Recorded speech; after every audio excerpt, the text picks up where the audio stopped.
10 ఏళ్ల టీఆర్ఎస్ ప్రభుత్వంలో ఆర్టీసీ ఆస్తులను ధ్వంసం చేసి కుదేలు చేసి కబ్జాలు చేసి ఆర్టీసీ ఉద్యోగులు ఆత్మహత్య కారణమైన వీళ్ళు ఇవాళ ఆర్టీసీ గురించి మాట్లాడుతున్నారు.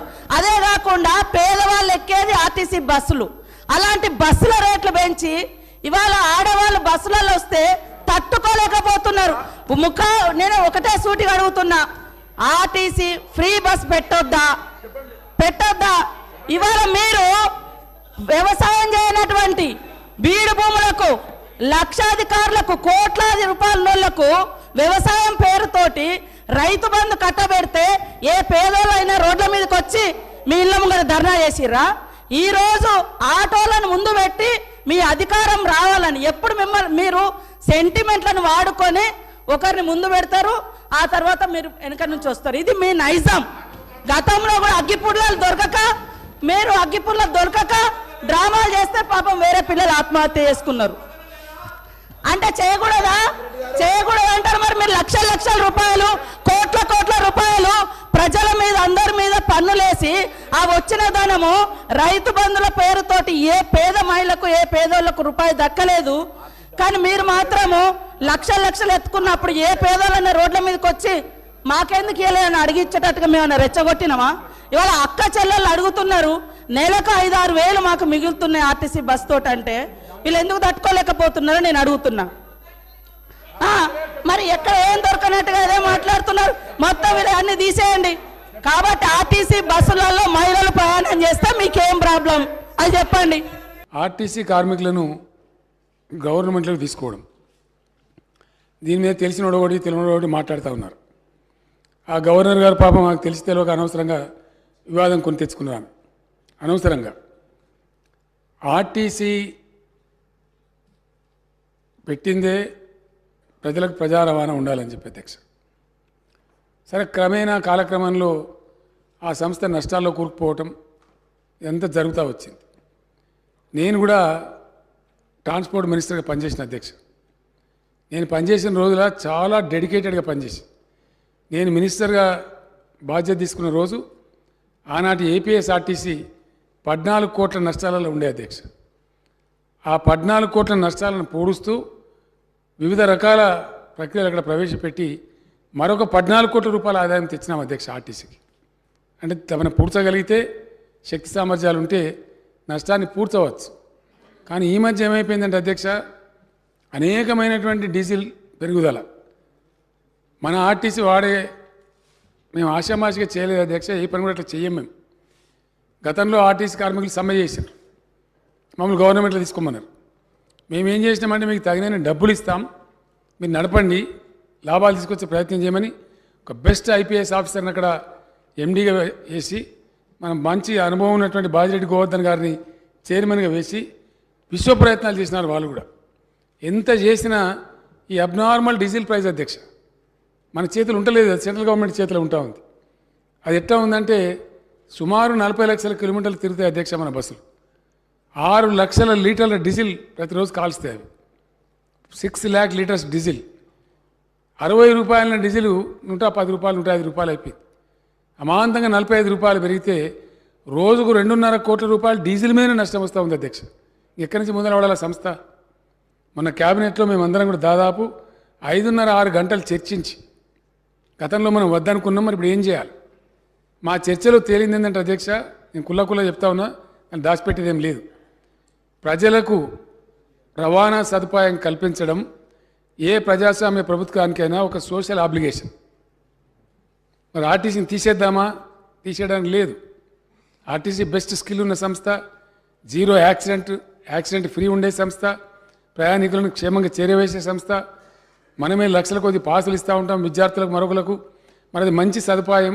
ప్రజలు కూడా బస్సు ఉండాలని కోరుకుంటారు తప్ప పోవాలని కోరుకోరు. మరి ఇప్పుడు ఏం చేయని? ఆ సంస్థగా మనగడ సాగించే ప్రయత్నం లేదు. ఇంకా ప్రభుత్వమే సాధాల్సిందే. వాళ్ళు చేయలేరు. వాళ్ళ కాలికి మస్తు ప్రయత్నాలు చేసినారు. గోవర్ధన్ గారు, ఆ ఎండీ గారు చాలా ప్రయత్నం చేసినారు.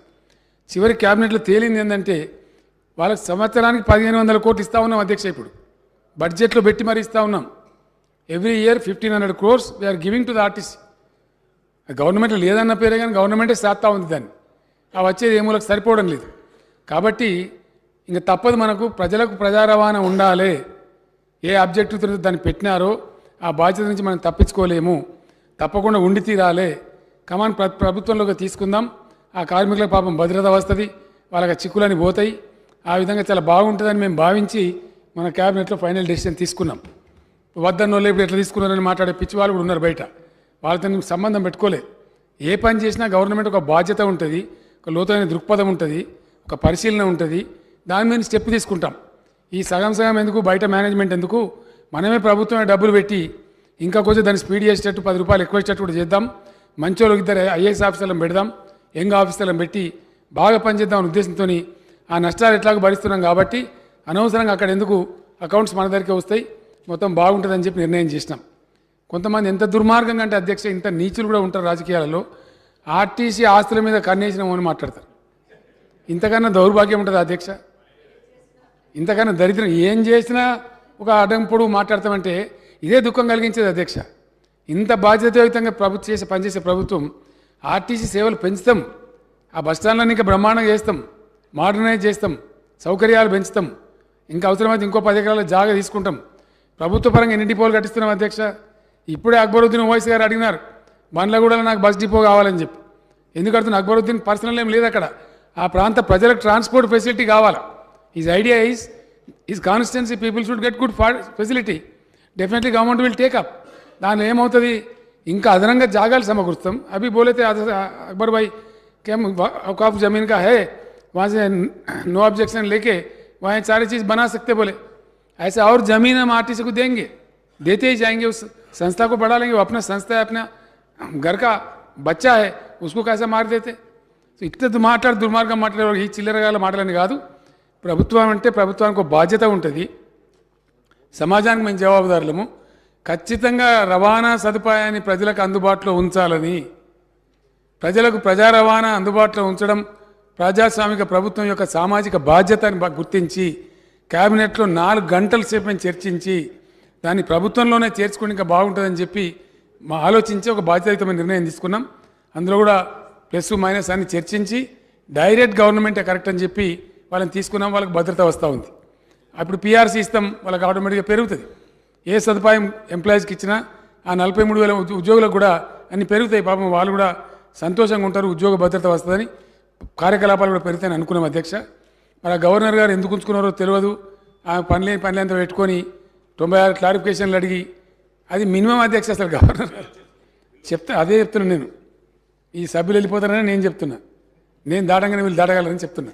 ఇంకొక ఆమె ఆ రోజు ఒక ఆమె చేసిన అవమానం అయితే అంతా ఇంత కాదు. తెలంగాణ ఇచ్చేదానికి ఇదేమైనా ఇన్స్టెంట్ కాఫీనా, దోశనా, అంత ఈజీయా? ఇన్ని రకాల వేధింపులు, ఇన్ని రకాల అవమానాలు అధ్యక్ష, అనేక రకాల మాటలు మాట్లాడడం. అదే రాజశేఖర రెడ్డి గారు ఆ రోజు నేను తెలంగాణకు అడ్డం కాదు, నిలువు కాదు అని ఆయన ముసిముసులు నవ్వితే వీళ్ళందరూ కూడా మౌన పాత్ర వహించడం.